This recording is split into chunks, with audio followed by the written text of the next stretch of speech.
नमस्कार विद्यार्थी मित्रो, आज आपण विज्ञान आणि तंत्रज्ञान इयत्ता 10वी या विषयातील प्रात्यक्षिक याची माहिती घेणार आहोत। यामध्ये विज्ञान भाग 1 आणि विज्ञान भाग 2, विज्ञान भाग 1 मध्ये 7 प्रयोग आणि विज्ञान भाग 2 मध्ये 8 प्रयोग आहेत। यामधील विज्ञान भाग 1 मधील आज आपण पाहणार आहोत पहिला क्रमांक 2 पाहणार।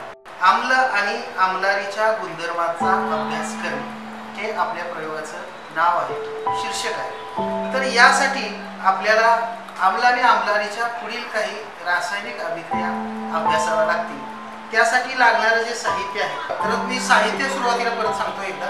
हे ट्रायपॉड स्टँड आहे, 2 पेट्री डिश आहेत, यामध्ये निळा लिटमस आणि तांबडा लिटमस घेतलेला आहे, विरल हायड्रोक्लोरिक आम्ल आहे आणि विरल सोडियम हायड्रॉक्साईड, त्याचबरोबर विरल सोडियम बायकार्बोनेट स्वरूपाचे हे शंकू पात्र, याला हा पूर्णपणे लावलेला थिसिल बनेला आहे, लांब दांड्याची नरसाळी म्हणतात, वायुवाहक नळी आहे आणि या ठिकाणी कॅल्शियम कार्बोनेट घेतलेला आहे। आणि 2 पेट्री डिश मध्ये आपल्याला हे टाकून बघायचं, शेजारीच माझ्या एक कठीण काचेची परीक्षण आहे, त्याला जेट आकाराची एक नळी लावलेली आहे, एक छिद्र असलेले टेस्ट होल्डर आहे। आणि सुरुवातीला मी या 2 पेट्री डिश मध्ये निळा लिटमस आणि तांबडा लिटमस ठेवलेला आहे, ते पाहणार आहोत। तर लिटमसच्या सहाय्याने आपण आम्ल की आम्लारी हे ओळखूया। तर मी सुरुवातीला या बॉटलमधलं द्रावण या ड्रॉपरच्या सहाय्याने घेतोय आणि या निळ्या लिटमसच्या कागदाच्या पट्टीवर टाकतो। या कागदामधल्या फरक तुलना बघायची की यावर मी थेंब टाकल्यानंतर काय झाले। तर साधारणपणे आपल्याला दिसेल की निळा लिटमस तांबडा होतो, जर तांबड्या लिटमसवर टाकलं तर काय होतं, तर तांबड्या लिटमसवर टाकलं तर काहीही परिणाम होत नाही, हे पाहिजे। म्हणजे याचा अर्थ की पहिले जे द्रावण दिले त्याच्यात निळा लिटमस तांबडा होता, पण तांबडा लिटमस मात्र तांबडाच नाही। पुन्हा पण थेंब सोडून इथं आपल्याला स्पष्ट दिसते। तर दुसऱ्या द्रावणातले परत मी ड्रॉपरच्या सहाय्याने थेंब घेतले, पहिल्यांदा तांबड्या लिटमसवर टाकले किंवा लाल लिटमस असे म्हणतात त्याला। याच्यातल्या तांबड्या लिटमसचा हा जो कलर आहे तो निळा झाला, पण निळ्या लिटमसवर मात्र काहीही परिणाम झालेला नाही, निळा हा निळाच राहील। याचा अर्थ असा होतो की इथे पहा, पूर्ण निळा लिटमस तांबडा झाला किंवा लाल झाला। याचा अर्थ पहिले जे द्रावण आपल्याला दिलेलं आहे ते आम्ल आहे, कारण आम्लामध्ये निळा लिटमस तांबडा होता आणि तांबडा लिटमस हा तांबडाच आहे। तर दुसरे जे द्रावण दिलेलं आहे आपल्याला ते आम्लारी धर्मी आहे, कारण त्यामध्ये तांबडा लिटमस निळा झालेला आहे, मात्र निळा लिटमस निळाच राहिलेला आहे। आणि हे जे निरीक्षण आहे आपल्याला ते निरीक्षण तक्त्यामध्ये लिहायचं आहे की या लिटमस पेपरवरती काय परिणाम झाला। निळ्या लिटमसवर ऍसिड टाकल्यानंतर तांबडा झाला आणि तांबड्या लिटमसवर आम्लारी टाकल्यानंतर निळा। थोडक्यात आपण अनिता असं म्हणतो। अनिता या शब्दाचा अर्थ असा असतो की आम्लात निळा लिटमस तांबडा। जर मुलीचं नाव असलं तर त्याचा लॉंग फॉर्म केला तर आम्लात निळा लिटमस तांबडा म्हणजे अनिता। म्हणजे साधारणपणे आम्लात निळा लिटमस हा नेहमी तांबडा होतो। यावरून आपण ते ओळखू शकतो की दिलेले द्रावण आम्लधर्मी आहे की आम्लारी धर्मी आहे।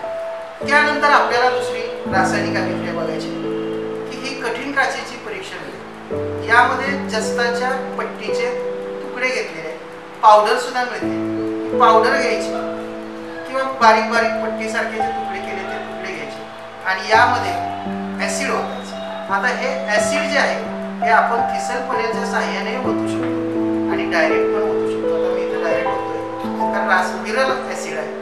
जरा बॉटल तिरकी करून यामध्ये ओतायचं तर यावरती रासायनिक अभिक्रिया व्हायला सुरुवात होते। ही अभिक्रिया लगेच होईल असं नाही, यासाठी 15-20 मिनिटे लागतात। मग ही कठीण काचेची परीक्षा नळी अशी या स्टँड अडकवून ठेवायची इथे।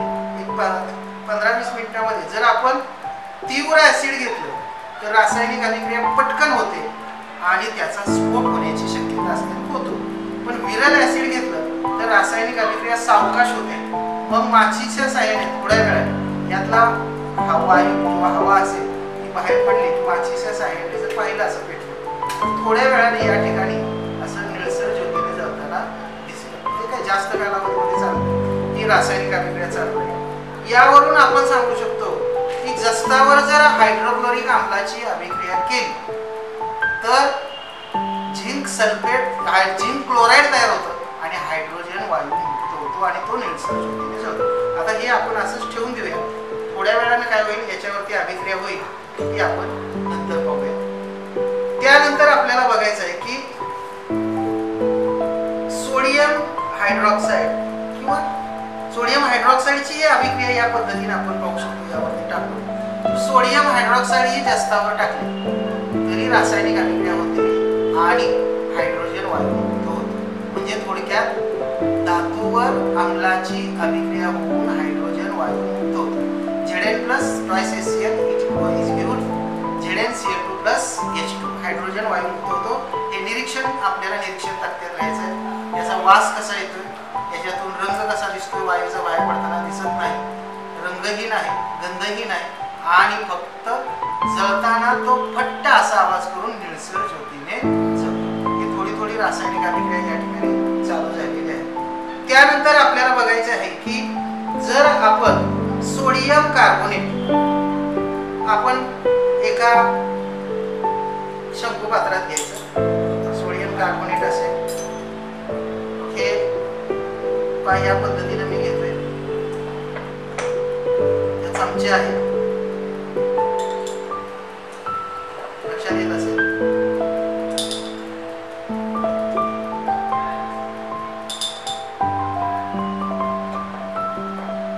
कोणतंही कार्बोनेट आपण घेतलं तरी चालतं, जास्त घ्यायची काही आवश्यकता नाही. या मध्ये एक 2 छिद्र असलेला आपण रबरी लावायचं आहे आणि या थिसेल फनेलचं टोक खालीपर्यंत पुढे टेकेल इथपर्यंत ते खाली घ्यायचं. दुसऱ्या एका परीक्षा नळीमध्ये हे असं आपण चुन्याची निवळी घ्यायची. ही चुन्याची निवळी ताजी असेल तर रासायनिक अभिक्रिया पटकन होते आणि जर ताजी नसेल तर रासायनिक अभिक्रिया होत नाही लवकर. प्रयत्न करून बघूया आपण होते का.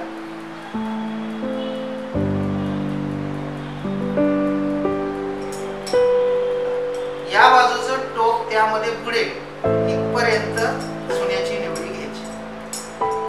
आता बघूया आपण यामध्ये ऍसिड ओतायचं आहे आपल्याला. हे विरल हायड्रोक्लोरिक ऍसिड आहे. हे बाजूला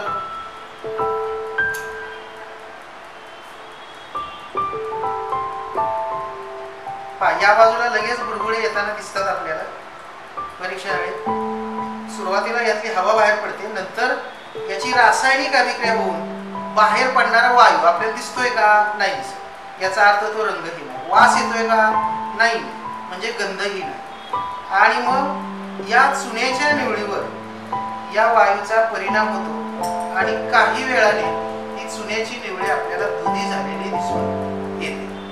ही दुधी झालेली दिसते याचा अर्थच असा आहे की यामधून बाहेर पडणारा जो वायू आहे तो कार्बन डायऑक्साईड आहे.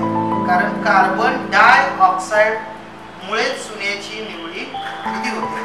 CaO असते त्याच्यामध्ये कार्बन डायऑक्साईड मिसळतो आणि CaCO3 तयार होतो. आता ही जी चुन्याची निवळी आहे ही ताजी नसल्यामुळे याला वेळ लागणार आहे. लगेच पटकन काही रासायनिक अभिक्रिया होणार नाही. तसं झालंच तर मग थोड्या परत काढायचं. त्यामध्ये आपल्याला दिलेले जे काही सोडियम कार्बोनेट असेल, कॅल्शियम कार्बोनेट असेल ते त्यामध्ये परत टाकायचे जरा रासायनिक अभिक्रिया होण्यासाठी.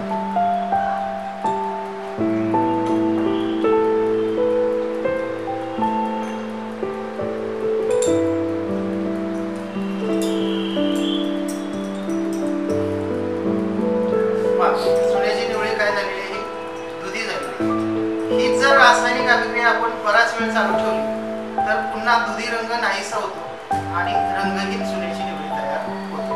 हेच निरीक्षण आपल्याला निरीक्षण तक्त्यामध्ये नोंदवायचे असते.